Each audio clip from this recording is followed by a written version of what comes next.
Alors, ce qu'on va voir ensemble aujourd'hui, c'est un thème qui me paraissait assez important, parce que, comme tous les thèmes, de toute façon, ça nous concerne toutes. Et c'est juste parce que le but, en fait, à la fin de cette retraite, c'est de partir équipé sur certains points. Comme disait Sylvain hier, l'avantage, c'est que on ne va pas tout retenir. Même ceux qui ont la meilleure mémoire, on ne va pas tout retenir, parce qu'on a aussi une mémoire affective.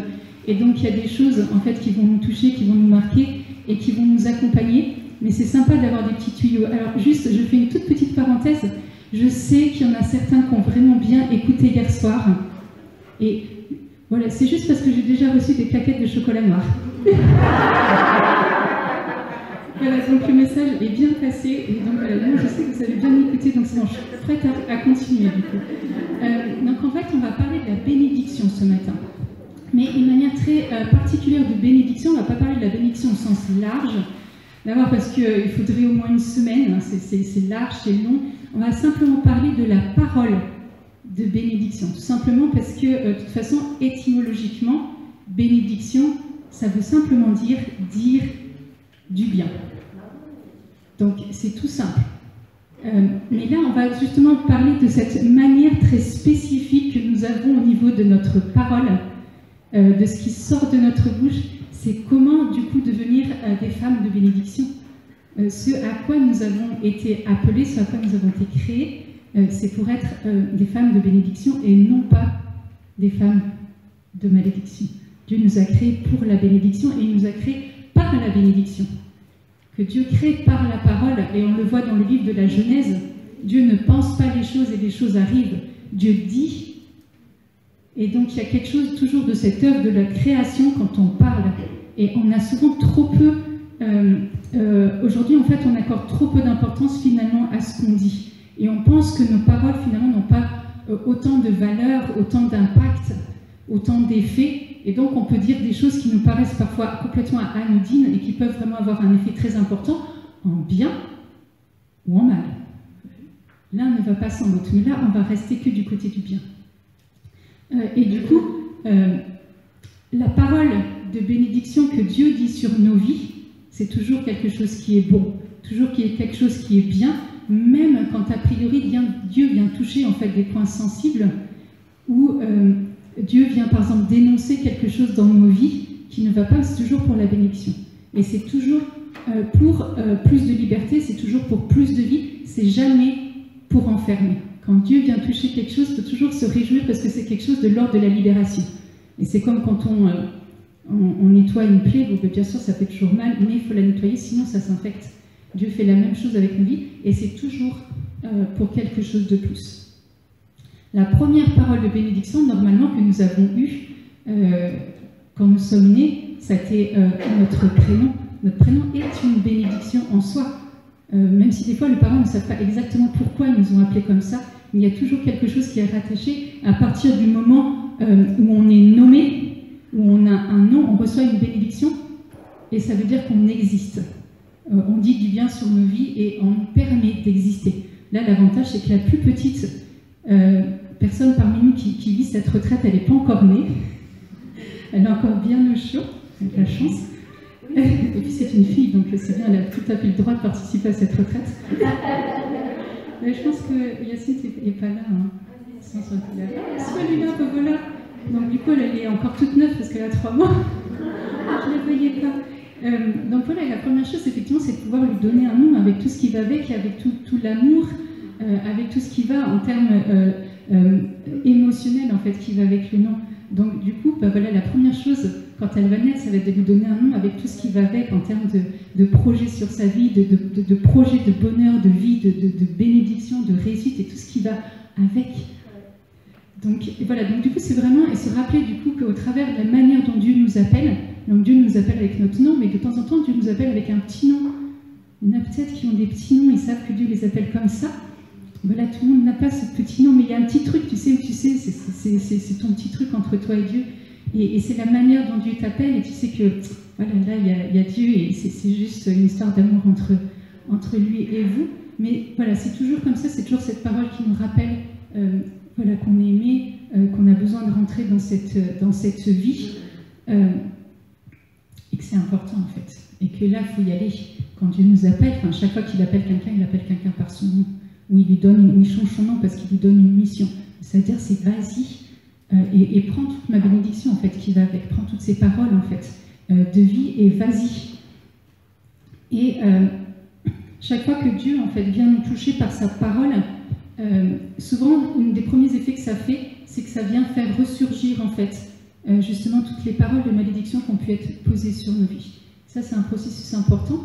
Alors, voilà, j'espère du coup que l'âge avançant, on en a moins. Ça ne veut pas dire qu'elles n'ont pas été présentes, hein. Ça veut dire qu'elles ont moins d'effets sur nos vies. Mais ça me désole toujours un peu quand je rencontre des personnes qui peuvent avoir 80, 85, parfois 90 ans, et qui me racontent encore des choses qu'ils ont entendues dans leur enfance.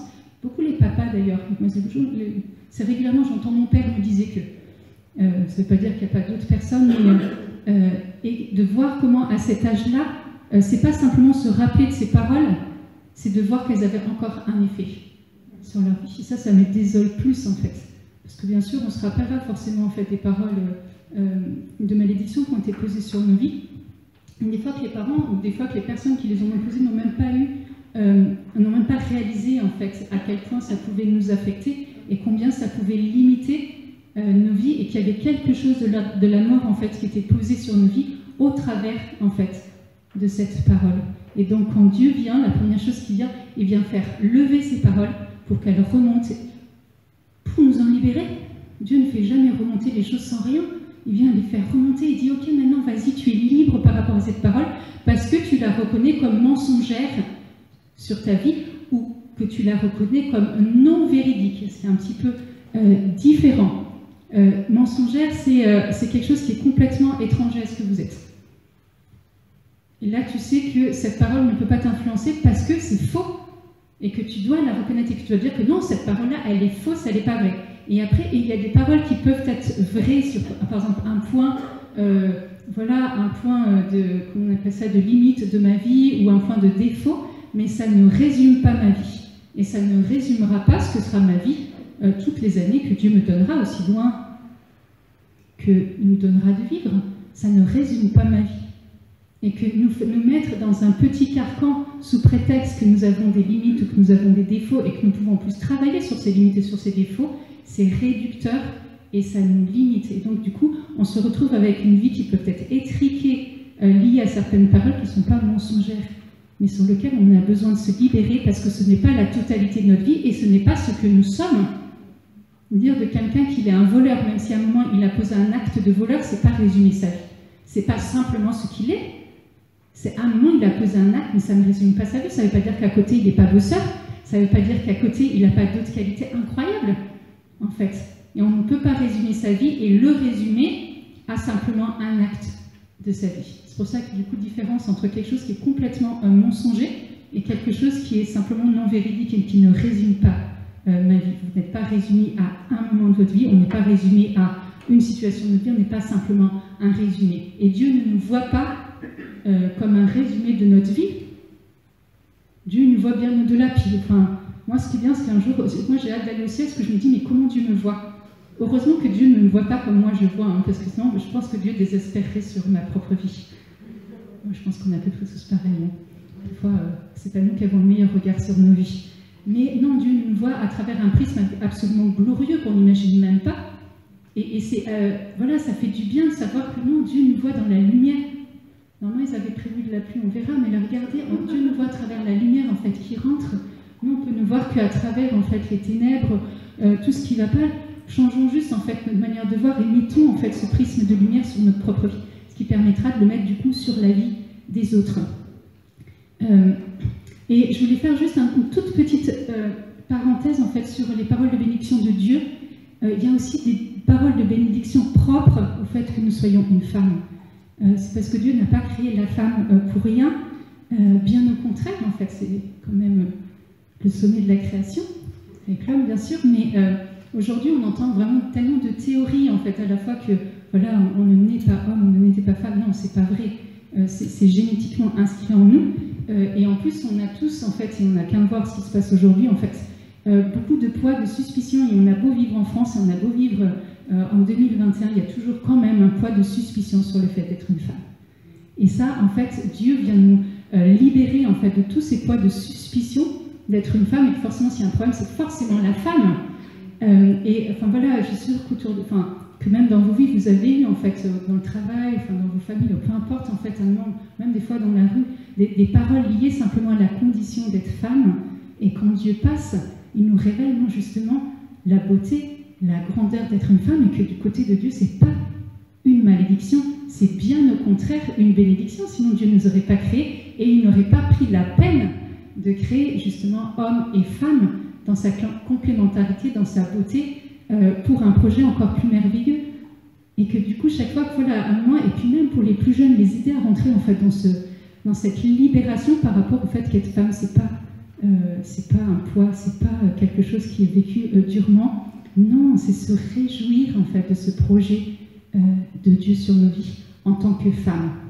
Et que Dieu, on voit bien dans la Bible, il a choisi des femmes pour être juges, il a choisi des femmes pour être prophètes, il a choisi la mère de Dieu, Marie, du coup, pour enfanter Jésus. Enfin, donc, Dieu n'avait pas de problème avec la femme. Donc, c'est pas à nous-mêmes d'avoir un problème avec nous-mêmes.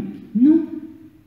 Accueillons, du coup, cette bonne nouvelle de Dieu sur notre vie et cette délicatesse, du coup, du projet de Dieu sur la vie de la femme.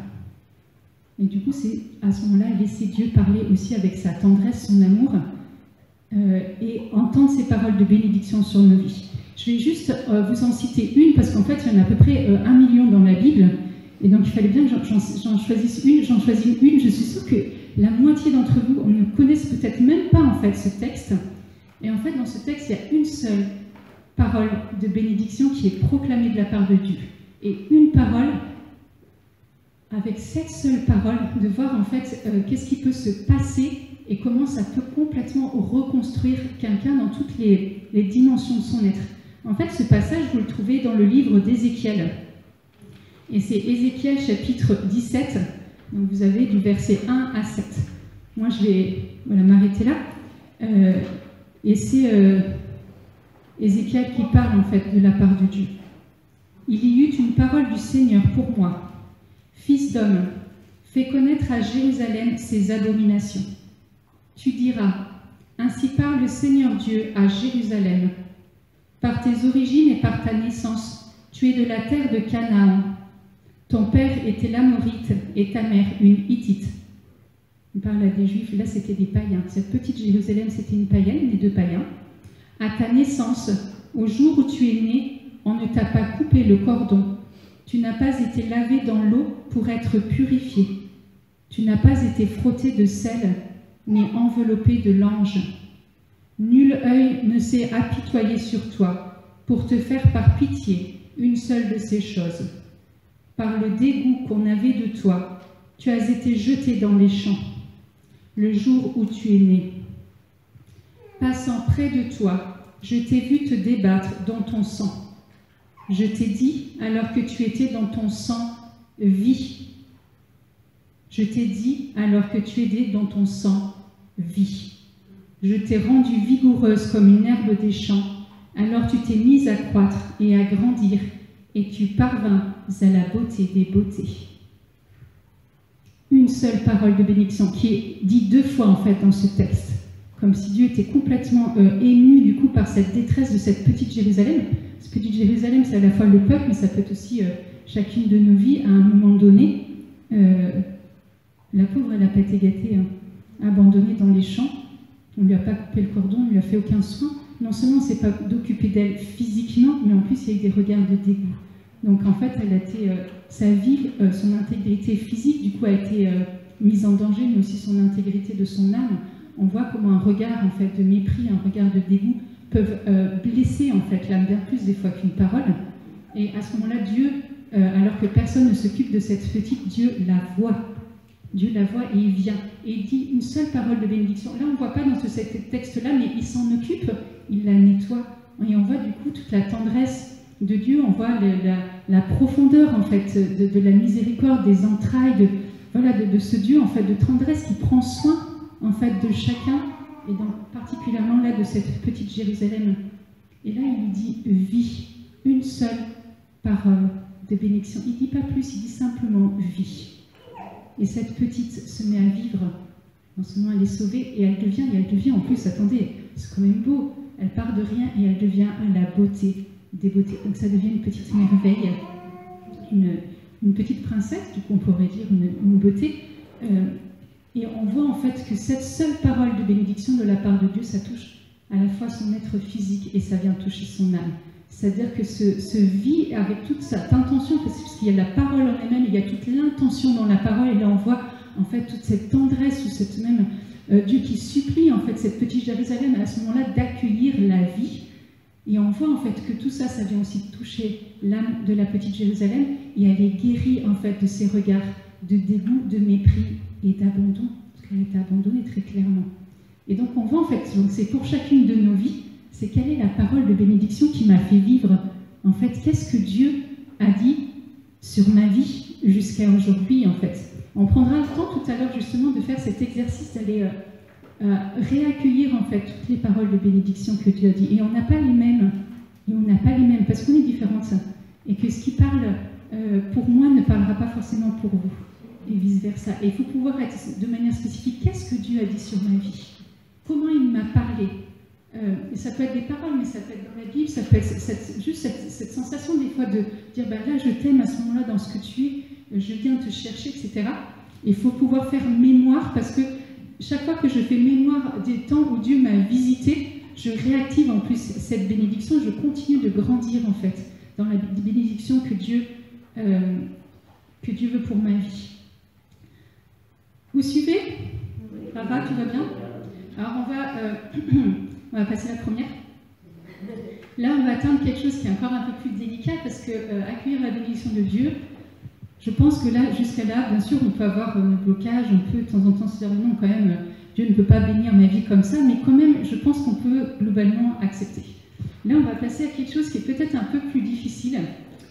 Eh bien, on va regarder justement comment je bénis ma propre vie. Et là, c'est peut-être un peu plus difficile. C'est encore des fois un exercice. Quelle est la parole que je pose sur ma propre vie? Quels sont les petits scénarios intérieurs que je rejoue, notamment pas quand tout va bien, hein, mais quand je suis en difficulté? Quelles sont les choses que j'ai tellement intégrées que je me les répète à moi-même? Et je vous assure que vous les disiez à quelqu'un ou vous les dites à vous-même, ça a le même effet. Ça produit la mort. C'est-à-dire qu'on s'auto-bloque. Là, personne, enfin voilà, on est très très doué en généralement pour faire et s'auto-saborder toute seule. En fait, je veux dire, on n'a besoin de personne. Hein. Donc voilà. Donc on voit quels sont les auto-sabordages que l'on fait dans notre vie, quelles sont ces paroles qui reviennent systématiquement. Dès que je fais quelque chose, et on en a toutes. Non, mais de toute façon, tu as vu ça, tu sais bien que tu es complètement nul. De toute façon, enfin voilà, il n'y a pas d'avenir pour toi. Enfin, qui va t'aimer comme ça? Et puis, enfin voilà, il y en a tous en fait, et des fois on s'en rend même pas compte. Et c'est là où ça va être intéressant, c'est qu'on prend conscience de ces mécanismes, au moment où on dit stop à ces mécanismes. Je refuse un moment de me parler comme ça, parce que, d'abord parce que je vaux plus que ce que je pense. Et que là, à ce moment-là, je suis dans un prisme qui n'est pas un bon prisme. On n'est pas du tout dans un prisme de choses où je me sens juste bien, où il y a des choses sympas que je peux faire. Non, on est surtout dans des prismes effectués de choses. Et puis, généralement, non, enfin, voilà, ça c'est moi. Hein. Je ne suis pas sûre que vous fonctionnez comme ça, mais c'est-à-dire qu'on va commencer par une parole. Généralement, on dégringole. Et plus tu dégringoles, et moins tu as le moral. Moins tu as le moral, plus tu vas manger du chocolat. Et voilà, enfin, tu dégringoles en fait à un moment comme ça, et à un moment c'est de pouvoir se dire mais stop, c'est quoi ça? Premièrement, c'est pas le projet de Dieu sur ma vie. Deuxièmement, je ne suis pas ce que je pense, et qu'à ce moment-là, ce que je pense n'est pas la vérité. Et c'est pas parce que je ressens intensément qu'à ce moment-là, ce que j'ai fait c'était tellement nul que oui, réellement, je suis quelqu'un de nul et que personne ne peut m'aimer que c'est la réalité. C'est juste ce que je ressens, ce que je pense à ce moment-là, et ce n'est pas la réalité. Et remettre la réalité des choses à sa juste place à un moment. Ok, ce que j'ai fait, c'était peut-être pas cool, mais c'est pas grave. Ça ne va pas bouffer ma vie. S'il y a besoin de demander pardon, je demande pardon et je ferai mieux la prochaine fois. C'est tout. Et c'est apprendre juste à être bienveillante envers soi et à accueillir cette vie. Et apprendre non plus à s'auto-saborder, ce qu'on fait très très bien. Je pense que les femmes peut-être plus que les hommes, mais on fait ça très très bien, et voilà, enfin...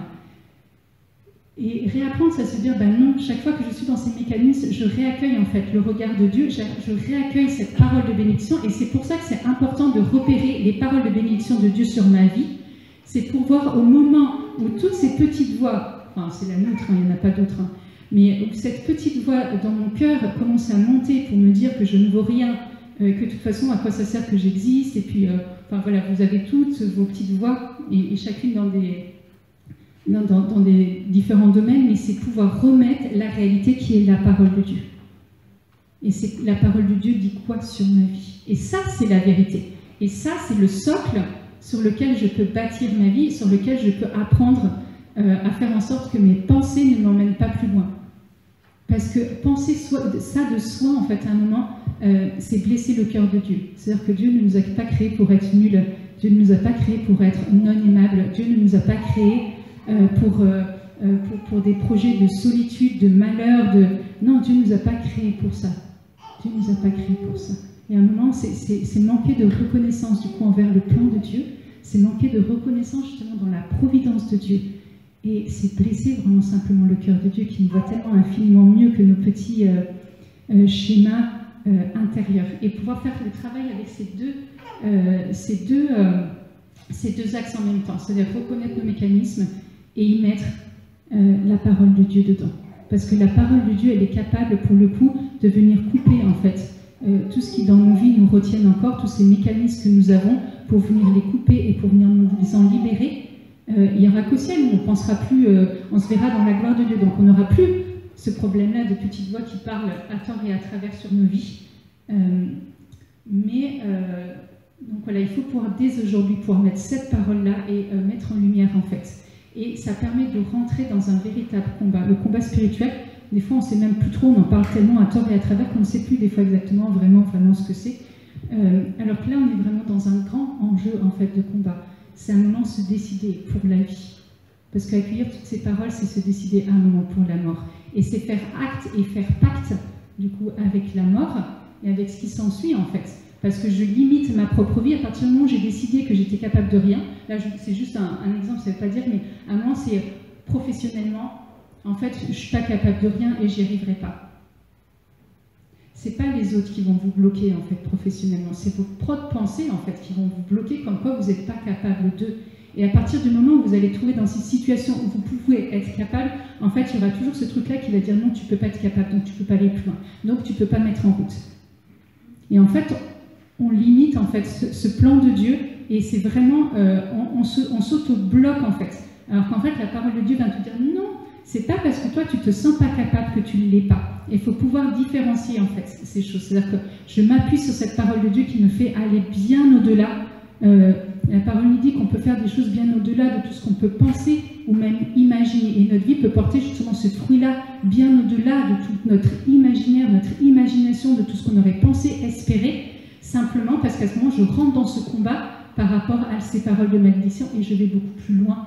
Et j'y vais pas parce que j'ai la capacité de le faire, hein. On est d'accord. J'y vais parce que Dieu me donne la capacité de le faire. Et ça change tout. C'est Dieu qui fait les choses au travers de moi. Et moi, je ne me dis pas non, je peux pas, je peux pas, je peux pas. Alors, on va toujours se dire ça, mais on va juste pas s'arrêter à ça. Il y en a qui disent oui, mais il y en a, au bout d'un moment, ils ont carrément plus peur. Ils ont plus peur de quoi? Tout le monde a peur. Non, là, heureusement, on parle entre femmes, parce que les hommes, tu leur dis, ils ont peur. Non, non, c'est pas vrai, j'ai jamais peur. Nous, on sait qu'on a peur, voilà, c'est juste la différence. Mais après, c'est aussi les choix que je fais. C'est est-ce que je permets, en fait, à la peur de limiter ma vie, ou est-ce que je permets, en fait, en disant, je marche sur la parole de Dieu, j'entends mes peurs, mais je ne les écoute pas. Et je leur dis à mes peurs, bon, ok, reste là. Moi, j'ai peur de l'avion quand je m'entends l'avion. Ça ne m'empêche pas de prendre l'avion. C'est juste que quand j'arrive, je dis, ok, bon, mes peurs de l'avion, tu restes là. Moi, je monte dans l'avion, je fais mon trajet tranquille et je reviens. Mais à un moment, c'est soit tu dis, j'ai peur et je n'y vais pas. Ou alors, j'ai peur, ok, mais on y va et j'y vais avec Dieu. Et on y va et on fait les choses ensemble. Et du coup, ça me permet de dépasser et ça me permet d'étendre mon cordage, de libérer ma tente et d'aller beaucoup plus loin dans toutes les directions. Et en fait, chaque fois que tu avances et que tu permets à Dieu d'élargir ton territoire, au bout d'un moment que tu as fait le tour en fait, du territoire que tu t'es acquis, Dieu continue d'élargir ton territoire en fait. Et ton territoire va devenir de plus en plus grand. Et donc, on a besoin d'être nos propres alliés dans le domaine de la bénédiction. Il faut que nous soyons des femmes de bénédiction pour nos propres vies. N'attendez pas que quelqu'un le soit pour votre propre vie. Bien sûr qu'on a besoin aussi d'avoir nos amis, d'avoir nos entourages, d'avoir notre famille qui le soit.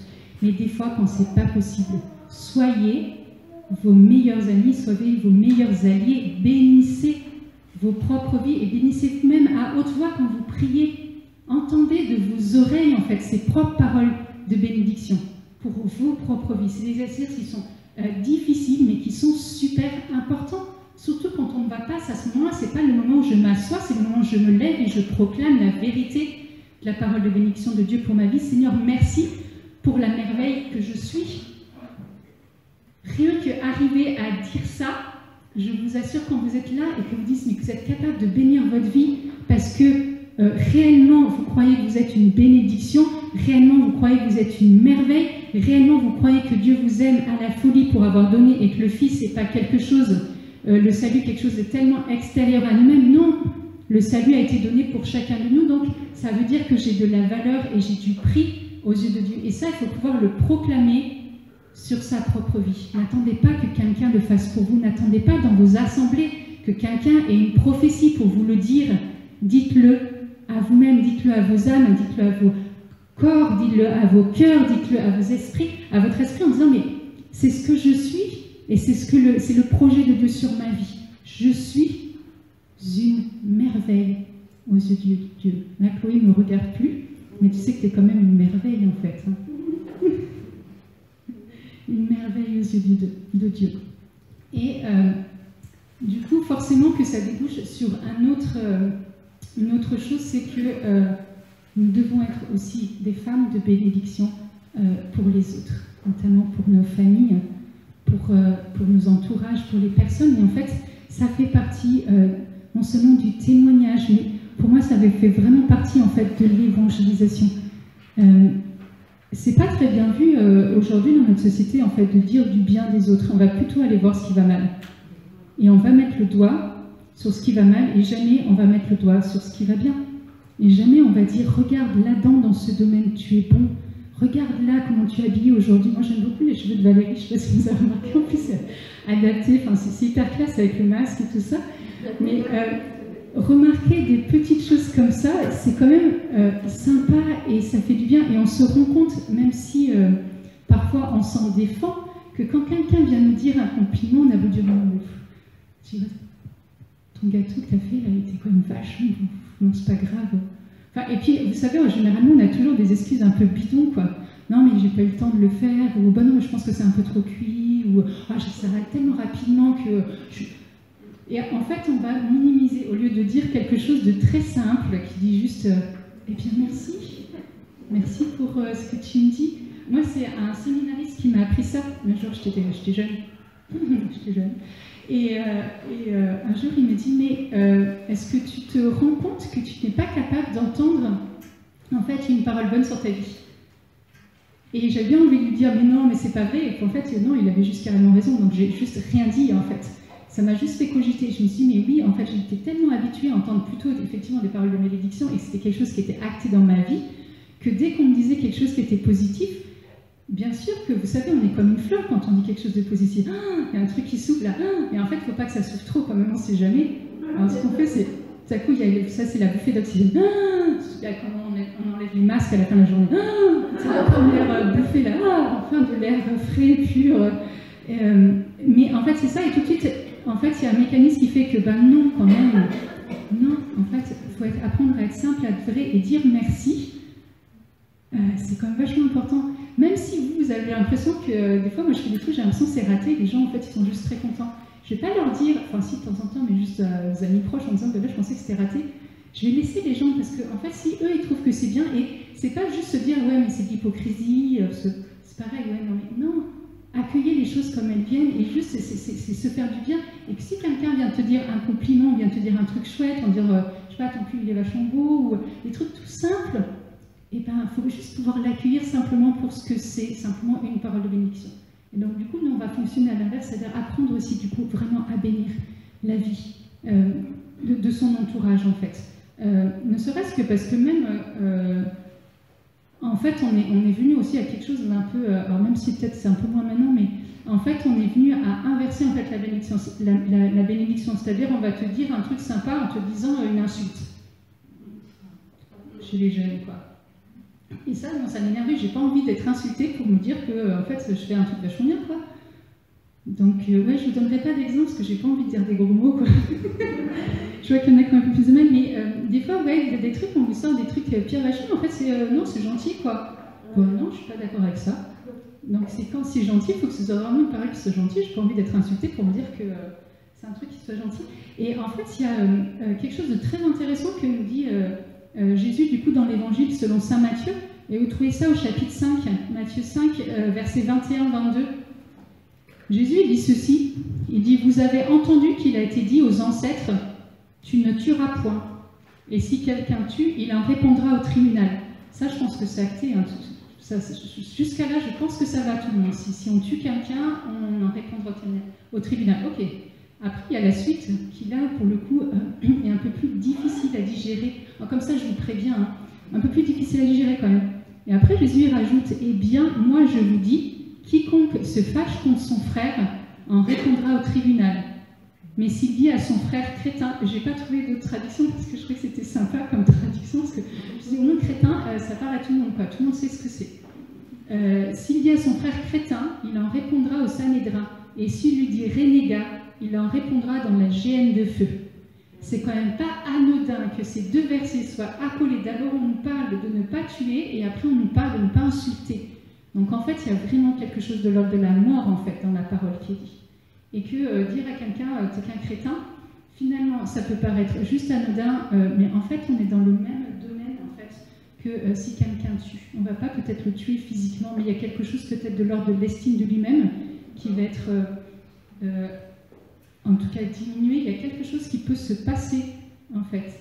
Et je trouve que c'est très très intéressant. On n'aime pas trop d'ailleurs en parler parce que quand même, finalement, voilà, ça paraît un peu superflu, anodin quand même, si en fait la parole que nous avons, la parole qui sort de nos bouches a un impact vraiment, vraiment, vraiment très important. Et quand on le réalise, ça permet aussi de se dire, eh bien effectivement, quand j'ai des enfants, par exemple quand vous avez vos enfants, vos petits-enfants, même quand vous avez l'entourage ou ceux qui bossent avec les enfants, en fait les enfants sont quand même hyper perceptibles à ce qui est dit, et les valoriser leur permet en fait de s'épanouir, savoir qu'ils sont à la bonne place. À l'inverse, si tu passes ton temps en fait à dire à un enfant qu'il n'est pas capable, qu'il ne va pas bien, qu'il a des problèmes et que tu lis en plus devant lui, un enfant va vraiment croire qu'en fait le problème c'est lui et du coup qu'il n'a pas de place. Et en fait, c'est parce qu'il ne va pas être capable de différencier ce qui est juste ou ce qui ne l'est pas. Un adulte dit donc c'est forcément que c'est juste. Et que du coup après, en fonction de la psychologie des uns et des autres, ça va se décliner de façon différente. Mais c'est le même phénomène en fait. Et du coup, ce qui va être intéressant, c'est de prendre conscience de la manière dont nous parlons aux autres. Est-ce que nous sommes dans l'ordre de la bénédiction, dans l'ordre aussi de la valorisation, sans être dans l'hypocrisie, hein. C'est-à-dire que si quelque chose n'est pas bien, vous n'allez pas dire « oh, c'est vachement bien ». Non, on n'est pas dans ces genres de trucs-là, on ne va pas passer de la pommade, ce n'est pas le but. Parce que ça n'aura pas du tout l'effet escompté. Là, on ne sera plus dans l'ordre de la vie, on sera dans l'ordre où on ne saura pas d'effet, en fait, parce que voilà, il n'y a pas que la parole, mais il y a la tonalité, il y a aussi toute la manière, en fait, de le dire, la manière d'être en relation, du coup, avec ces personnes, etc. Mais en fait, je fais le choix, après, est-ce que je blesse ou est-ce que je guéris par la parole? Est-ce que ma parole, elle vient pour blesser? Est-ce qu'elle vient pour guérir? Est-ce qu'elle vient pour décourager? Ou est-ce qu'elle vient pour encourager? Est-ce qu'elle vient pour donner la vie? Ou est-ce qu'elle vient pour donner la mort, en fait? Et c'est ça qui va être intéressant, parce que c'est à ça que Dieu nous appelle. Il nous appelle réellement à être des femmes de bénédiction.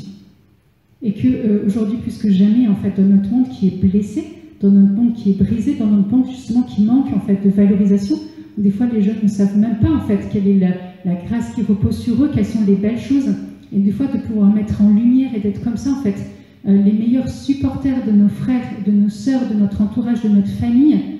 En fait, c'est juste tellement important. Ça vous paraît peut-être juste anodin, mais en fait, une parole peut être entendue par exemple par vos petits-enfants qui la gardent toute leur vie en disant « ma grand-mère m'a dit ça, qu'est-ce que ça m'a fait du bien ?» Et ça a été comme, vous savez, la lumière en fait dans le tunnel, ça a été la bouée de sauvetage à un moment. Peut-être qu'ils n'en parleront pas, mais c'est super important, super important.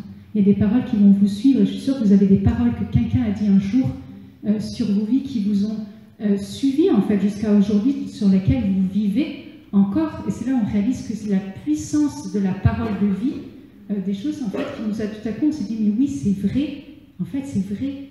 Et là maintenant je peux y aller, je peux vivre, je peux foncer en fait, je n'ai plus peur. Et c'est le rôle en fait que Dieu va nous donner encore plus en fait. Et je sais qu'il y en a certaines qui ont l'impression que Dieu ne les utilise pas assez ou qu'ils ne font pas assez de choses dans leur vie. Alors, de choses, c'est vrai qu'on finalement, voilà, Dieu ne nous demande pas forcément de faire, d'abord il nous demande d'être, surtout pour nous, et que c'est une manière particulière justement de faire l'œuvre de Dieu au travers de la parole. Et il y en a parmi vous que Dieu va utiliser de manière encore plus spécifique. C'est-à-dire que vous allez tellement vous laisser travailler par Dieu, vous allez tellement vous laisser travailler par le Saint-Esprit que même quand vous n'allez pas vous rendre compte, même quand ça ne sera pas forcément volontaire, vos paroles vont pouvoir toucher et vont pouvoir guérir, vont pouvoir relever, vont pouvoir mettre en mouvement. Et vous verrez qu'au ciel, en fait, l'impact de vos paroles. Et qu'il faut prendre le contre-pied de cette société, en fait, où il faut à tout prix dévaloriser, il faut à tout prix casser.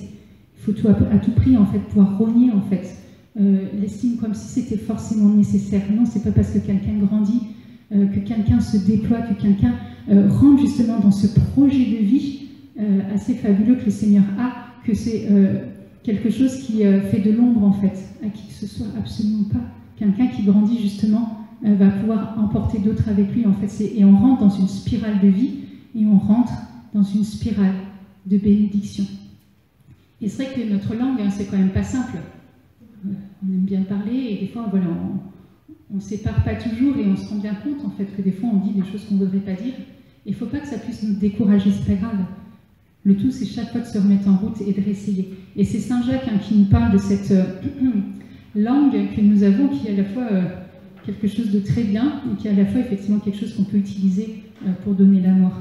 Et il dit ceci, il dit « De même la langue est un membre minuscule ». C'est clair que par rapport au reste du corps, hein, la langue, elle ne tient pas beaucoup de place. Mais alors, qu'est-ce qu'elle peut faire comme dégâts? Qu'est-ce qu'elle peut faire comme chose chouette, en fait? Est un membre minuscule et elle peut se glorifier de grandes choses. Voyez quel petit feu embrase une immense forêt. La langue aussi est un feu, car c'est le monde du mal, cette langue placée parmi nos membres.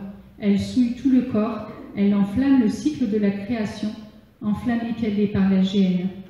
Bêtes sauvages et oiseaux, reptiles et animaux marins de tout genre sont domptés par l'homme.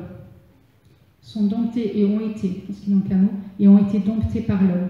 Mais la langue, aucun homme ne peut la dompter. C'est un fléau qu'on ne peut arrêter. Elle est remplie d'un venin mortel.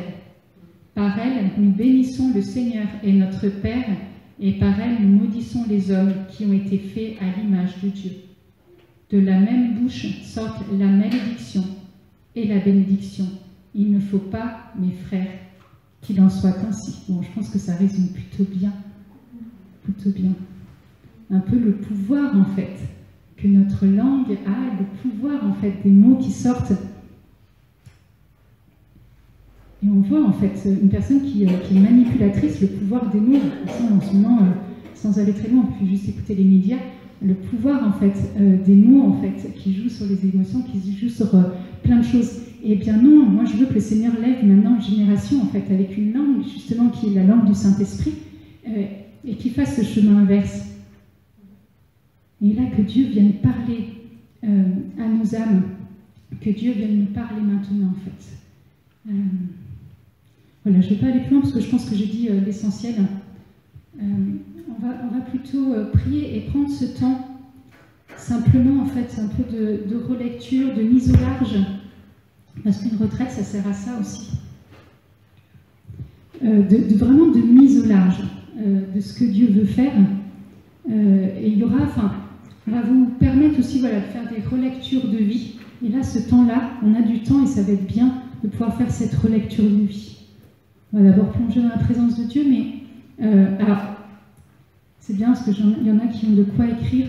Après, si vous avez de quoi écrire, prenez. Si vous n'avez pas de quoi écrire, laissez simplement remonter puis vous écrirez après.